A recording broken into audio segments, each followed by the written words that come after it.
Fear is a useful emotion. How do leaders overcome fear? I'm Sean Kent Hayashi. I'm an executive coach with the Professional Development Group. I help leaders and aspiring leaders to learn how to use their emotions in order to create better places to work. Fear is one of those emotions that we all experience at times in our lives. There are really two faces to fear. One is the type of fear that's a really useful signal to us that we need to stop doing what we're doing. If I'm doing jumping jacks on the edge of a cliff, if I'm doing something really crazy, I want to feel fear. Do I want my teenage son to be fearless? No, I want him to have that flash of fear occasionally that says, nah, don't go down that path, don't make that decision, don't get in that car, right? So fear can be helpful when it stops us from doing something that could have caused us a big problem. The challenge is that we live in a society that sends us signals that we're supposed to already know how to do everything. And the fact is, we don't.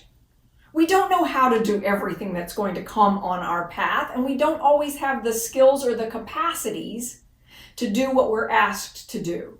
And so when we're asked to change, when we're asked to try something different, expand, grow, master a new skill, that can also produce the sense of fear. One of the things that we need to become aware of is that we have to distinguish which type of fear is this that I'm feeling. Is it the one where I do need to stop what I'm doing?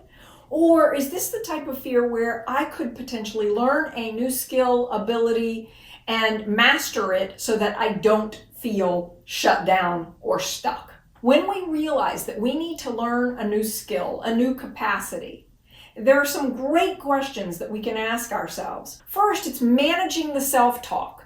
So start with, what are some things that I've already learned how to do? What are the things you've already mastered? The skills, the abilities that you already have. You know how to speak English. Perhaps you know how to drive a car. Maybe you figured out how to graduate from high school or college. Maybe you've mastered some other skills. Make a list of the things you've already learned how to do that are quite complex. And then remind yourself, if I can learn how to do those things, I could likely learn how to do this as well. Notice, begin to identify, what's your learning style? Are you someone who learns best by having a conversation? Do you learn by reading? Watching videos? What works best for you? Now, ask yourself, how could I learn this new capacity, skill, ability, mindset that I want to have? Is it that I need to go learn from somebody who's already mastered it in person, a coach perhaps? Or maybe it's I need to read a book on that topic, get to know the framework, the model really well, and then go work it with a team. Are you more of a solitary learner, or do you like to learn in groups? Take responsibility for your own learning style so that you don't get stuck in being afraid of learning. We have to be lifelong learners if we want to be successful today. It's just part of who we are. Workplaces are constantly changing and evolving. Technologies, new businesses merging, new relationships, all require us to learn how to do things in new ways. In my book, How to Improve Your Emotional Intelligence at Work and in Relationships, you'll find an entire chapter on the topic of fear. It'll show you, give you examples, what does it really look like, and then what are the questions that you need to ask yourself. Self-talk, when we catch ourselves in fear, is so important. The thought, I don't think I can handle this.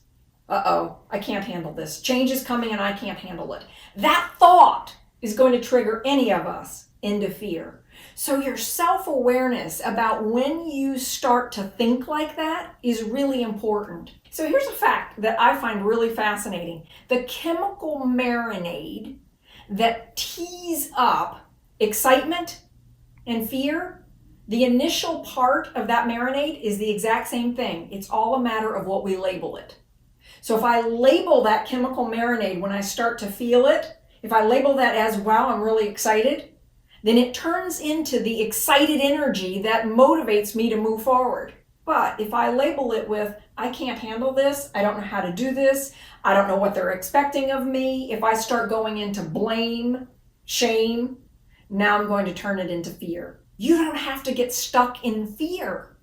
That's one of the great messages of emotional intelligence, is being able to catch it, use it in the right way, and then move forward in your life. And when you are highly emotionally intelligent, you'll be able to do that.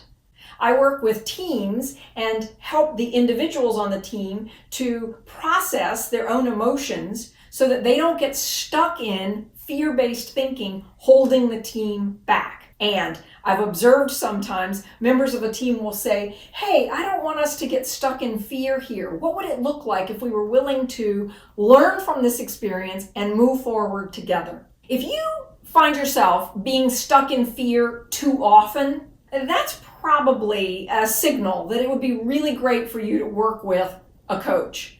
Whether it's me or someone else, identify someone who can help you process through your undealt with fear or anger or sadness, because you don't have to stay stuck in those limiting emotions. You can learn how to use those emotions to serve you going forward in your life so that you no longer have to be afraid of any of your emotions.